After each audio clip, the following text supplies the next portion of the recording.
Now, the Duke and Duchess of Cambridge have led the royal family's traditional Easter service at Windsor Castle, with the Queen's ongoing health concerns preventing her from attending the celebrations. Yeah, for more on this, we're joined by 9Honey's royal reporter, Natalie Oliveri. Lovely to see you, Nat. Good morning. Kate, let's just start with her. She looked absolutely amazing. You probably know who made that beautiful dress she's wearing. Was it smooth sailing for the Duke and Duchess? Good morning. Look at that absolutely beautiful gown, Amelia Wicksteed, and her hat by Jane Taylor. It was really lovely to see the Duke and Duchess of Cambridge here at St George's Chapel inside Windsor Castle. It was the first time that they had taken Prince George and Princess Charlotte to this Easter Sunday service, and they had only just returned to the UK from a skiing holiday in France, living the high life there. But look, this very much was a family affair for the royals on Sunday. We saw Prince Edward and his wife and their two children. We also saw Princess Eugenie, Zara and Mike Tyndall and their eldest daughter rather. So very much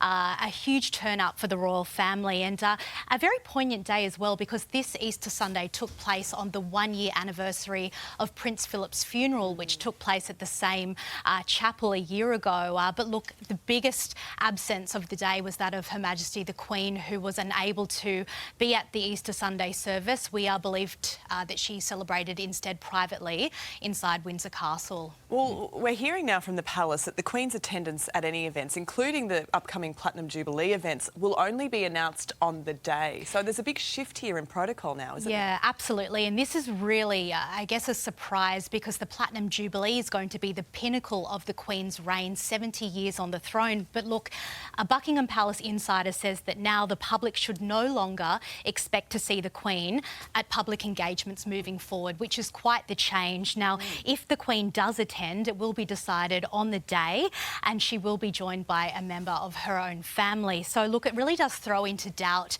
the Queen's attendance over the Platinum Jubilee. This is happening in June.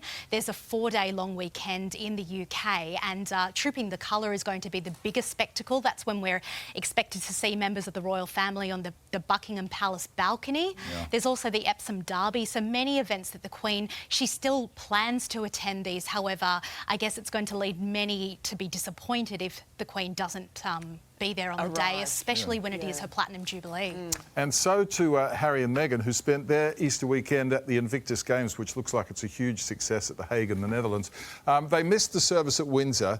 I guess they can't be everywhere, but why do they keep skipping these royal family events? Well, look, firstly, they are no longer senior working royals, so they don't have a duty to be at these royal events anymore. Prince Harry's brainchild, his baby really, is the Invictus Games, so this does take precedent over his family. They are in The Hague celebrating this week-long event, really, and we saw Harry and Meghan looking incredibly happy, really joyous to be there, meeting with some of the competitors and also just members of the public. You know, Harry's a military veteran himself, 10 years in the army, and you can really see that this is where he belongs. And one of the nicest moments we saw from the Invictus Games so far, it's only been 2 days so far, but was at the opening ceremony where Meghan was giving a speech, and she paid special tribute to her husband. She spoke of her admiration for Prince Harry, her love for Prince Harry, and also gave him a kiss on stage, which was really, really nice to see. It appeared to take Harry, though, by a bit of surprise. He got very emotional,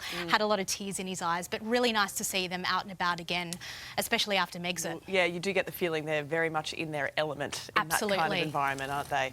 Yeah. Let's speak about Princess Charlene of Monaco now. She has been pictured now for the first time with her family since November.